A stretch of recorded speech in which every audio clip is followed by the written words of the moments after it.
మహాశివరాత్రి హిందూ మతంలో అత్యంత పవిత్రమైన పర్వదినాల్లో ఒకటి. ఈ పండుగను ప్రతి సంవత్సరం ఫాల్గుణ మాసంలో కృష్ణపక్ష చతుర్దశి నాడు జరుపుకుంటాం. మహాశివరాత్రి రోజున భక్తులు ఉపవాసం ఉండి శివలింగాన్ని పాలు, తేనె, పంచామృతం మొదలైనవి అభిషేకం చేస్తూ భజనలు, జాగరణలు చేస్తారు. మహాశివరాత్రి కథ. పూర్వకాలంలో ఒకసారి ఒక గిరిజనుడు అడవిలో తపిస్తున్నాడు. అతని ఆహారం కోసం తిరుగుతూ రాత్రి సమయంలో ఓ చెట్టు ఎక్కాడు. ఆ చెట్టు బిల్వ వృక్షం. ఆ కాలంలో శివలింగం ఆ చెట్టు కింద ఉండేది, కానీ ఆ విషయం అతనికి తెలియదు.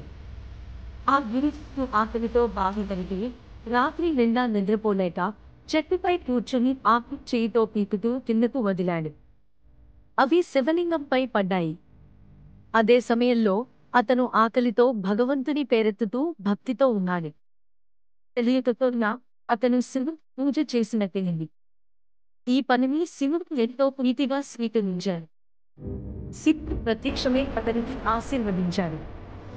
ఇది తెలియజేస్తోంది ఏంటి అనగా, తెలియకపోయినా సరే భక్తితో చేసే పూజ శివునికి ఎంతో ప్రీతికరంగా ఉంటుందని.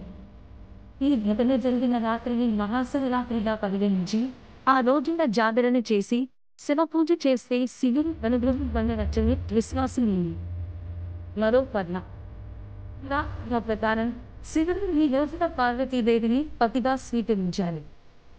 ఈ వేళను శివపార్వతుల కలయికగా పరిగణించి ఆరాధించడానికి శివభక్తులు మహాశివరాత్రి రోజున ఉపవాసాలు ఉంటారు. ఆచారాలు. ఉపవాసం ఉంటారు. శివలింగంపై పాలు, తేనె, పంచామృతంతో అభిషేకం చేస్తారు. బిల్వపత్రాలు సమర్పిస్తారు. మహామృత్యుంజయ మంత్రం జపిస్తారు.